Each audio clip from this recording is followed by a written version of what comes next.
नमस्कार, स्वागत है आप सभी का ज्ञान टॉपिक और सभी लोगों को नए साल का मुबारकबाद। आज हम लोग बात करेंगे 10th के बोर्ड एग्जाम के बारे में या फिर 12th बोर्ड एग्जाम। काफ़ी बच्चों के दिमाग में चल रहा है कि इस बार भी ओमिक्रॉन की संख्या बढ़ रही है और इस कारण से दिमाग में हो सकता है कि कुछ पनप रहा हो कि एग्जाम बिना दिए पास हो जाए या बोर्ड कैंसिल हो जाए, स्कूल बेस्ड के हिसाब से बच्चों को पास कर दिया जाए। तो मेरा मानना यह है कि इस बार हो सकता है कि गवर्नमेंट जो है इसके लिए पहले से तैयार हो। ठीक है, पिछले साल कई बच्चे ऐसे भी पास हो गए हैं जो कि 11th के लायक ना है, यानी कि वो बिल्कुल भी शून्य हैं और 11th में आ चुके हैं।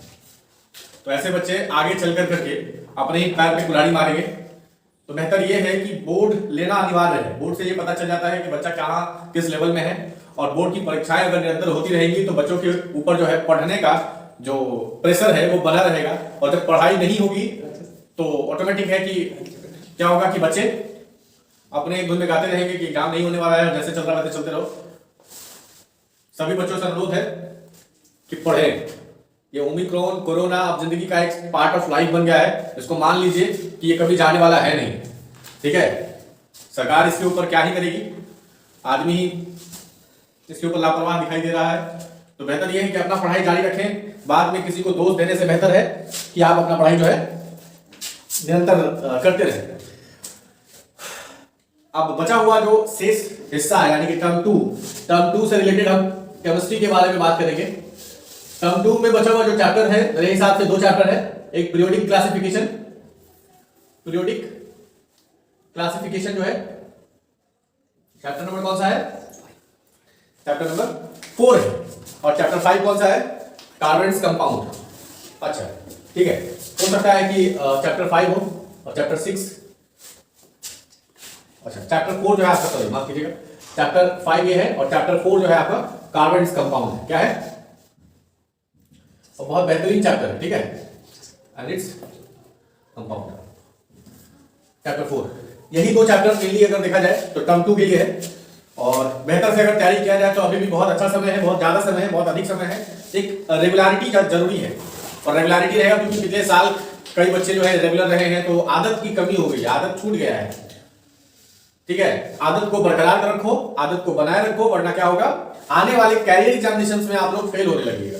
और ये हम हमेशा सब लोगों से रिक्वेस्ट करते हैं कि ये डिग्री लेना बहुत जरूरी नहीं है कि हम इस क्लास में टॉप कर गए, इस क्लास में कम नंबर आ गया, सर क्या होगा क्या नहीं होगा।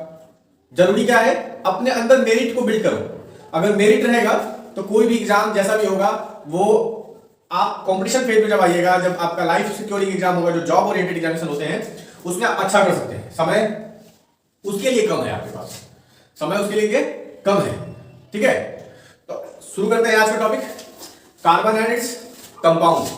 ठीक है, आज का टॉपिक क्या शुरू करेंगे हम लोग, कार्बन एंड इट्स कंपाउंड। ठीक है, सबसे पहले ये टर्म 2 का सिलेबस है।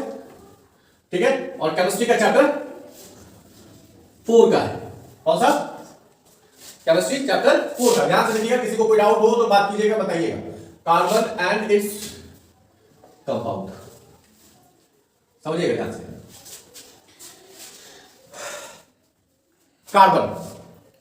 कार्बन जो होता है वो एक प्रकार का क्या है, एलिमेंट है, ऑर्गेनिक मटेरियल।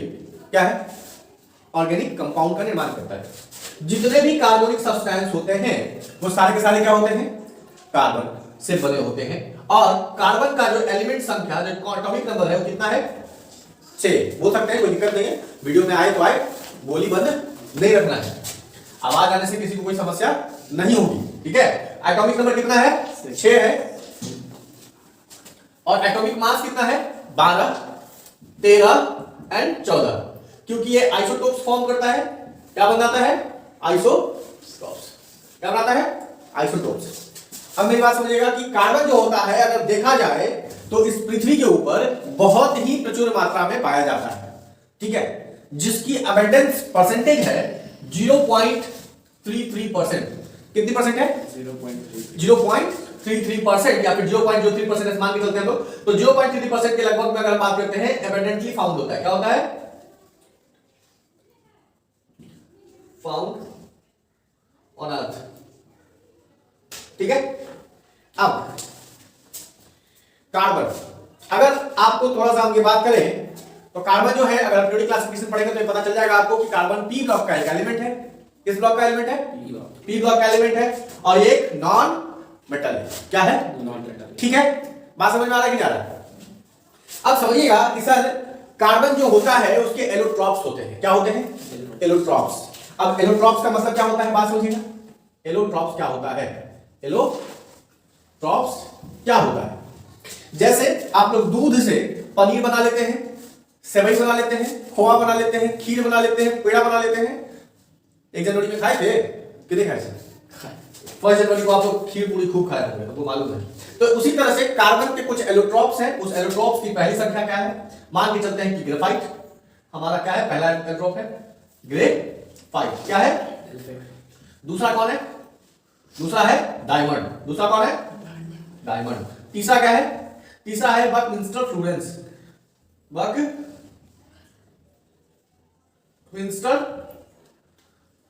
फ्लोरेंस।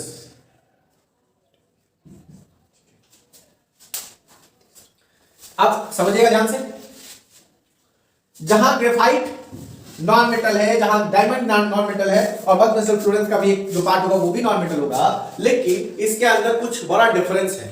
क्या डिफरेंस है? इसकी प्रॉपर्टीज अभी बात नहीं की जाएगी, बाकी इन दोनों की प्रॉपर्टीज के बारे में बात की जाएगी। ठीक है, ये एक कार्बोनिक लेयर्ड स्ट्रक्चर में फॉर्म होता है। कार्बन के लेयर्ड स्ट्रक्चर होते हैं। क्या होते हैं? Layered structure. क्या होते हैं? Layered structure. ये क्या होता है? प्रिज्म स्ट्रक्चर, या फिर ऐसा बात कर सकते हैं कि वो ट्राइगोनल शेप का। ठीक है, जिसके बाद जो होता है किसी भी चीज का डिस्ट्रीब्यूशन अनइक्वल होता है। क्या होता है? अनइक्वल होता है। बात समझिएगा, प्रिज्म या ट्राइगोनल या ट्राइगोनल, समझिएगा ध्यान से। ठीक है, बात समझ में आ रहा है? ठीक है, अभी यहां पे अगर बात करते हैं कि कार्बन के जो आइसोटोप्स हैं, उस आइसोटोप्स में डिफरेंसेस क्या है? डिफरेंस ये है कि ये एक ग्रेफाइट है और ग्रेफाइट नॉन मेटल होने के बावजूद इलेक्ट्रिसिटी को पास कर सकता है। कर सकता है कि नहीं कर सकता है? इलेक्ट्रिसिटी को पास कर सकता है। कंडक्टर ऑफ इलेक्ट्रिसिटी है। किसका कंडक्टर है? कॉपी में लिखते रहिएगा, कंडक्टर ऑफ इलेक्ट्रिसिटी। बात समझ में आ रहा है? Conductor of electricity. अब मेरी बात समझिएगा कि जब कंडक्टर ऑफ इलेक्ट्रिसिटी ग्रेफाइट है तो इसका मतलब यह है कि ग्रेफाइट इस्तेमाल होता होगा कहीं पे। कैसे पता चलेगा? तो जितना भी आप लोग बैटरीज देखते होंगे उसमें इलेक्ट्रोड का जो बनाता है यहाँ पे बाइसेल में, ये ग्रेफाइट पेंसिल होता है, ग्रेफाइट लीड होता है, ग्रेफाइट नोड होता है। इसमें ग्रेफाइट का इस्तेमाल होता है। इसका इस्तेमाल होता है। ठीक है, और भी कहीं जगह इस्तेमाल किया जा सकता है। तो is the good conductor of electricity. Electricity का यहाँ पे बहुत ही अच्छे से पैसेज किया जा सकता है। बात समझ में आ रहा है? ठीक है, आगे बात करते हैं हम लोग डायमंड। डायमंड जिसको हम लोग कहें कि ज्वेलरी के आइटम में इस्तेमाल होता है, जो भी ज्वेलरी वगैरह पहनते होंगे, सिंगार पटार करते होंगे। ठीक है, तो उसमें यहां पे ज्वेलरी का आइटम के रूप में, ऑर्नामेंट के रूप में देखा जा सकता है। और दूसरा, it is the hardest element of the. ठीक है, बात समझ लीजिए। तो ये हार्डेस्ट है, हार्डेस्ट सब्सटेंस, हार्डेस्ट सब्सटेंस। बात समझ में आ रहा है कि नहीं आ रहा है? दूसरा, आपको मालूम होगा कि कोयले से बनता है डायमंड। ठीक है, कैसे बनता है? कई 100 सालों तक बहुत ही ज्यादा तापमान से जब प्रेशर और टेम्परेचर दोनों इसके ऊपर निरंतर किसी कोयले के ऊपर लगता है तो वो सब्सटेंस डायमंड के रूप में बदल जाता है। जैसे अभी आप लोग का एक रूप है, मान के चलिए कोई बच्चा ऐसा आता है जो पढ़ाई लिखाई में बिल्कुल शून्य है, तो वो कोयला है। अब उसको प्रेशर दिया जाएगा कि एग्जाम आने वाला है, तापमान दिया जाएगा कि मास्टर साहब कोचिंग में बुलाए हैं और नहीं पढ़ेंगे तो क्या होगा? इधर वो भी पीटेंगे, उधर घर पे जाने के बाद पिताजी भी कुचाई करेंगे। तो वो क्या होता है? प्रेशर और टेम्परेचर। तो दोनों में आप क्या बोलते हैं? मेहनती विद्यार्थी। समझ आ रहा है? और मेहनत के साथ साथ क्या निखरता है? बुद्धिमत्ता आता है, तेज विद्यार्थी के रूप में परिवर्तित होते हैं। तो यहां पे भी वही चीज है कि डायमंड कोयले से बना हुआ वो सब्सटेंस होता है जो कई 100 सालों तक बहुत सारा तापमान झेल करके अपने अंदर समाता है। तो वो किस में बदल जाता है? डायमंड में। क्लियर है? कोई दिक्कत नहीं। अब देखो कि बात कर रहे हैं हम लोग कार्बन का। तो कार्बन जहां तक हमको मालूम है कि कार्बन जो होता है ये, इसका अगर कॉन्फ़िगरेशन देखेंगे, ऑर्बिटल कॉन्फ़िगरेशन। कौन सा कॉन्फ़िगरेशन? Orbital configuration. आप लोग बताइए ऑर्बिटल कॉन्फ़िगरेशन कैसे डिनोट करते हैं हम लोग? KLMN, ठीक है। 4 कक्षाओं में there are 4 orbits given for an element, तो कोई भी एलिमेंट के लिए अगर हम 4 ऑर्बिट बनाते हैं तो उसको हम लोग बोलते हैं क्या है, ऑर्बिटल कन्फिगरेशन। क्या बोलते हैं, KLMN, ठीक है। तो अब इसके अंदर डिस्ट्रीब्यूशन ऑफ एलिमेंट कैसे होता है, 2, 8, 18 और 32। साधारण भाषा में KLMN डिस्ट्रीब्यूशन ऑफ एलिमेंट है। क्या है, डिस्ट्रीब्यूशन ऑफ एलिमेंट। समझ में आ रहा है इलेक्ट्रॉन का बात क्या कर रहा है यहाँ पे। तो कार्बन की अगर देखते हैं कि कार्बन की एटॉमिक नंबर कितनी है, 6 है, और इसको अगर डिस्ट्रीब्यूट करेंगे तो पहले घर में 2 और दूसरे घर में 4, 2 और 4 कितना होता है, 6 होता है। तो यहां देखिएगा किसी भी न्यूलैंड ऑक्टेट के नियम के अनुसार, आप लोग बाद में पढ़िएगा पीरियोडिक क्लासिफिकेशन में कि न्यूलैंड साहब क्या बोले थे। न्यूलैंड साहब कहते हैं कि किसी भी एलिमेंट को स्टेबिलिटी होने के लिए, स्टेबिलिटी प्राप्त करने के लिए, शांत होने के लिए बाहरी ऑर्बिट में कम से कम कितने इलेक्ट्रॉन होने चाहिए, 8 इलेक्ट्रॉन होने चाहिए। कितने, बाहरी इलेक्ट्रॉन में। जैसे मान के चलो कि ये मेरा क्या है, बाहरी इलेक्ट्रॉन है, बाहरी ऑर्बिट है, K है और L है। तो L अगर कार्बन का बाहरी ऑर्बिट है तो इसमें कितने होने चाहिए थे, 8। तो कितने की जरूरत है, 4। अब बात समझिए कि 2 कंडीशन बनता है, +4 -4। कार्बन अगर चाहे तो किसी से 4 इलेक्ट्रॉन लेकर के स्टेबल हो सकता है, अगर चाहे तो किसी को अपना 4 इलेक्ट्रॉन दे करके स्टेबल हो सकता है। समझ में आ रहा है। तो इसलिए इसका नाम पड़ा टेट्रावैलेंस। क्या बोलते हैं कार्बन को, क्या बोलते हैं सर, कार्बन को बोलते हैं टेट्रावैलेंसी। ठीक है, बात समझ में आया, नहीं आया, कॉपी में लिख के जाइए फटाफट। अब कार्बन को जब टेट्रावैलेंस कहते हैं तो कार्बन का एक प्रॉपर्टी होता है कैटेनेशन। कौन सा प्रॉपर्टी होता है, कौन सा प्रॉपर्टी होता है, कैटेनेशन। कौन सा, कैटेनेशन। ध्यान से समझिएगा, नहीं समझ में आएगा तो बोलिएगा, और नहीं बोल पाइएगा तो कमेंट कर दीजिएगा, ठीक है। जितने जो 10th के विद्यार्थी हैं इस वीडियो को देख करके एक ही बार में कार्बन एंड कार्बन कंपाउंड के सारे प्रश्नों को हल कर सकते हैं, चाहे वो किसी भी बोर्ड के हो, चाहे CBSE के हो, चाहे ICSE के हो, और चाहे BSEB के हो। अब पता नहीं कर्नाटक बोर्ड वाले की बात नहीं करेंगे, ठीक है। हम बात कर रहे हैं यहाँ पे कि कार्बन का क्या परसेंटेज है सर, ठीक है। कार्बन की एक प्रॉपर्टी की बात कर रहे थे जिसका प्रॉपर्टी का नाम है कैटेनेशन। क्या नाम है, कैटेनेशन। अब कैटेनेशन क्या होता है, कैटेनेशन का मतलब होता है, जैसे आप लोग में एक गुण होता है, गुण क्या होता है, जहां जाते हैं वहां 4 यार बना लेते हैं, जहां जाए वहां 4 यार। तो उसका भी यही है कि जहां जाएगा वहां 4 यार बन जाएगा, ठीक है। फिर जहां जाएगा फिर 4 यार बन जाएगा। So this is the property of carbon which is known as catenation, and it can be defined as the self-linking property of carbon is known as catenation. क्या लिख सकते हैं, the self-linking property of carbon is known as क्या है भैया, catenation. बात समझ में आ रहा है कि नहीं आ रहा है, कैटेनेशन। अब बात समझिएगा कि कार्बन का हमने बात किया था कि जैसे केमिस्ट्री को अगर हम फुली डिवाइड करें तो 3 रूप से डिवाइड कर सकते हैं। केमिस्ट्री को कितने रूप से डिवाइड कर सकते हैं, 3 रूप से।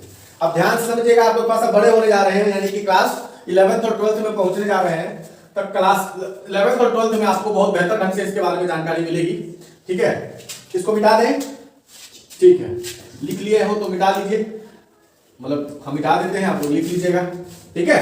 ध्यान समझिएगा, तो केमिस्ट्री का जो डिवीजन हुआ है, ऐसे तो अगर हम देखें तो 3 रूप में हुआ है। उन तीनों का नाम है, पहला फिजिकल केमिस्ट्री, ऑर्गेनिक केमिस्ट्री और इनऑर्गेनिक केमिस्ट्री। इनऑर्गेनिक केमिस्ट्री, बात समझिएगा, फिजिकल, ऑर्गेनिक। अभी हम लोग जो पढ़ रहे हैं वो ऑर्गेनिक सब्सटेंस है, ऑर्गेनिक केमिस्ट्री। क्या पढ़ रहे हैं सर, वो ऑर्गेनिक केमिस्ट्री है। तो यहां पे हम लोग अगर बात करें, क्या बात करेंगे कि कैटेनेशन समझ में आ गया, ये समझ में आ गया, क्लियर है। अब बात करते हैं हम लोग कि कार्बन के जो फैमिली है होमोलोगस सीरीज में पढ़ते हैं। किसमें, होमोलोगस सीरीज, किसमें पढ़ते हैं, होमोलोगस सीरीज, होमोलोगस सीरीज। समझिएगा ध्यान से, होमोलोगस सीरीज। होमोलोगस सीरीज में जितने भी कार्बन के फैमिली है, पर परिवार, रिश्तेदार, सब इसमें आ जाते हैं, ठीक है। तो सब लोग इसको याद करेंगे, याद नहीं कर सकते हैं तो लिख लिख के याद करेंगे, लिख करके याद नहीं कर सकते हैं तो देख करके याद करेंगे, जैसे याद करना है कर लीजिएगा। कैसे? तो पहला अगर बात करते हैं होमोलोगस सीरीज की बात की जा रही है यहाँ पे, ठीक है, जिसमें हाइड्रोकार्बन्स की बात की जाएगी। किसकी बात की जाएगी? हाइड्रोकार्बन्स की बात की जाएगी। और हाइड्रोकार्बन्स में हम लोग कहते हैं जिसमें हाइड्रोजन और कार्बन का मिलाप हो। किसका किसका? हाइड्रोजन और कार्बन के साथ लिखा गया कोई भी कंपाउंड को हम लोग हाइड्रोकार्बन बोलते हैं। क्या बोलते हैं? बात समझ में आ रहा है? तब सबसे पहले अगर हम बात करेंगे तो मीथेन, मिथ परिवार, समझे कि नहीं समझे? अब होमोलोगस के बारे में लोग बात करेंगे बाद में, थोड़ा सा इधर हाइड्रोकार्बन्स के बारे में। मिथ, इथ, प्रोप, ब्यूट, ठीक है, पेंट,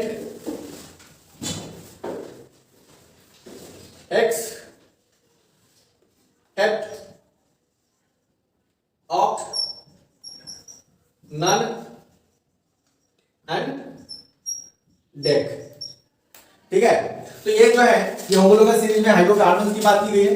दूसरा बात करते हैं हम लोग, दो प्रकार का हम लोग बात करते हैं, एक सैचुरेटेड पढ़ते हैं, एक अनसैचुरेटेड पढ़ते हैं। क्या पढ़ते हैं?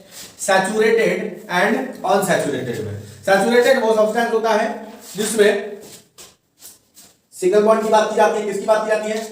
सिंगल बॉन्ड की बात की जाती है, जिसमें कार्बन का जो फैमिली होता है उसको अल्केन बोलते हैं। क्या बोलते हैं हम लोग? अल्केन, ठीक है। ध्यान से समझिएगा, सारा चीज एक ही बार में समझ में आ जाता है इसमें। बस लोगों को लगता है सर क्या पढ़ा के चले गए। अल्केन में ये कौन सा है? सैचुरेटेड है। कौन सा? सैचुरेटेड। कौन सा? सैचुरेटेड। और दूसरा अनसैचुरेटेड क्या होता है?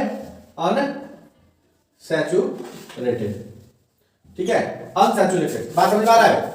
दूसरा क्या है? अनसैचुरेटेड। अब अनसैचुरेटेड में दो भाई कौन से? तो एक होता है क्या? अल्कीन, क्या होता है? दूसरा क्या होता है? अल्काइन, ठीक है। बात समझिएगा, अल्कीन एंड अल्काइन, क्लियर है यहाँ पे? अब हम लोग बात कर रहे हैं यहाँ पे अल्कीन, अल्केन, अल्कीन, अल्काइन। एक होता है हमारा इसी में ब्रांच्ड में, कौन सा?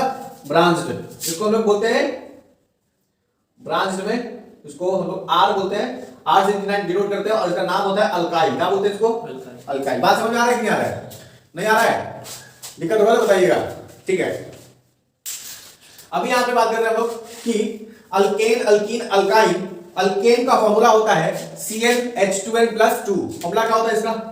याद कीजिएगा, CnH2n+2 क्या होता है भैया? CnH2n+2। दूसरा होता है CnH2n। तीसरा होता है CnH2n-2। इसमें होता है CnH2n+1, ठीक है। तो ये हमारे पास फॉर्मूला दिया हुआ है। क्या फॉर्मूला दिया हुआ है? फॉर्मूला दिया हुआ है, फटाफट लिखिए। उसके बाद अब हम लोग इसमें आपको काम देंगे कि मीथेन मतलब अल्केन फैमिली में विथ पूरा कार्बन का पूरा फैमिली का नामकरण करना है। Methane, ethane, propane, butane, pentane, hexane, heptane, heptane, octane, nonane, decane, सब में। फिर आएगा मीथीन, इथीन, प्रोपीन, ऐसे करके, ठीक है। तो जो भी नामकरण होगा वो इस ढंग से होगा। जैसे एग्जांपल के लिए, उदाहरण के लिए हम बता देते हैं एक दो को, ठीक है, बाकी आपको घर से करके लाना है। मिथ को अगर हम एन के साथ लिखते हैं, यानी कि अल्केन फैमिली में लिखा हुआ है। किस फैमिली में लिखा हुआ है? अल्केन फैमिली में। और अल्केन फॉर्मूला का अल्केन फैमिली का फॉर्मूला है CnH2n+2। उसके अनुसार C की संख्या 1 है, यानी कि N की संख्या 1 है। और H2 × 1+2 कितना हो जाएगा? CH4। इसी में अगर हम बात करते हैं कि मिथाइल है, क्या है? मिथाइल, तो CH3 कैसे हुआ वो आपको पता चल रहा होगा। नहीं पता चल रहा तो याद रख लीजिए, C की 1 की C की संख्या कितनी है? 1 है, तो C के पास कुछ नहीं। और 2 × 1+1 कितना हो जाएगा? तो 2 × 1 2 और प्लस 1 3, कितना हो गया? CH3 हो गया। CH हुआ कि नहीं हुआ? नहीं समझ आया। जैसे यहाँ पे C की संख्या कितनी है? 1 है, मतलब N की संख्या कितनी है? 1 है, तो 2 × 1 2। इसमें क्या था फॉर्मूला? CnH2n+1। 2 + 1 कितना होता है? तो फॉर्मूला क्या हो गया? CH3। एक और बना के दिखाते हैं आपको। पहले मान के चलो कि इसी में इथाइल है। क्या है? इथाइल। इथाइल में कार्बन की संख्या कितनी होती है? 2 होती है, यानी की संख्या कितनी हो गई? 2। H2 × 2 + 1 कितना हो गया? 3 कैसे होगा? 2 × 2 4, 4 × 1 5, 5। उसके बाद जो है ये आपका C2H5 उत्तर हो जाएगा। क्या हो जाएगा? C2H5 मुक्त हो जाएगा। बात समझ में आया? क्लियर है? तो इस वीडियो के जरिए जो है आपको यहां तक काम आना चाहिए कल तक के काम में। उसके बाद नेक्स्ट वीडियो जो है हम लोग लाएंगे इसी वीडियो इसी टॉपिक पे अगला भाग, ठीक है? तो बेहतर है कि आप लोग इतना तैयारी करके आइए, और कोई भी दिक्कत हो इस टॉपिक से रिलेटेड, कोई भी समस्या हो तो कमेंट में कमेंट कर दें, कमेंट बॉक्स में, ठीक है? ताकि हमको अच्छा लगे, वीडियो बनाते रहे। बीच बीच में मूड ऑफ हो जाता है तो छोड़ देते हैं, इसलिए आप लोग का सहयोग चाहिए, ठीक है? धन्यवाद।